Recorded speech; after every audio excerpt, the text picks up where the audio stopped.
तो लीजिए दोस्तों, जितने भी ट्रेंडिंग स्टार खेसारी लाल यादव जी के फैन हैं उसके लिए बहुत ही बड़ी खुशखबरी आ चुका है। बता दे रहे क्या है खुशखबरी, वीडियो में लास्ट तक बने रहे।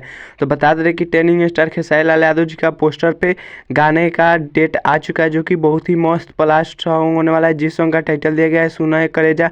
और बता दे रहे कि यह बहुत ही जल्द आप सबके बीच में रिलीज कर दिया जाएगा ट्रेंडिंग स्टार खेसारी लाल यादव जी का यह सॉन्ग। बात की जाए यह गाना कब रिलीज होगा, तो बता दे रहे कि यह गाना 20 दिसंबर को रिलीज कर दिया जाएगा सुबह 7 बजे नीमन भोजपुरी के यूट्यूब चैनल से आप लोग जाकर सुन सकते हैं। 20 तारीख को ट्रेंडिंग स्टार खेसारी लाल यादव जी का बहुत ही मस्त और ब्लास्ट सॉन्ग होने वाला है यह। तो बता दे रहे कि इस सॉन्ग को गाया है ट्रेंडिंग स्टार खेसारी लाल यादव जी और शिल्पी राज। और बता दे रहे कि इस सॉन्ग को लिरिक्स दिए हैं कृष्णा बेदर्दी और म्यूजिक दिए हैं आर्या शर्मा, जो कि बहुत ही मस्त और ब्लास्ट सॉन्ग होने वाला है ट्रेंडिंग स्टार खेसारी लाल यादव जी का यह सॉन्ग। बता दे रहे कि एक्टर और एक्ट्रेस तो जानते ही होंगे ट्रेंडिंग स्टार खेसारी लाल यादव जी और कल्याणी सिंह, जो कि बहुत ही मस्त एक्ट्रेस होने वाली है ट्रेंडिंग स्टार खेसारी लाल यादव जी का। और बता दे रहे कि यह बहुत ही जल्द आप सबके बीच में गाना रिलीज कर दिया जाएगा, जो कि बहुत ही मस्त और ब्लास्ट सॉन्ग होने वाला है ट्रेंडिंग स्टार खेसारी लाल यादव जी का और सुपर डुपर होने वाला है। आप लोग समझ सकते हैं कृष्णा बेदर्दी जब भी ट्रेंडिंग स्टार खेसारी लाल यादव जी के गाना लिखते हैं तो बहुत ही मस्त और ब्लास्ट लिखते हैं, तो वो भी ऐसा ही होने वाला है ट्रेंडिंग स्टार खेसारी लाल यादव जी का यह सॉन्ग। तो चलिए मिलते हैं किसी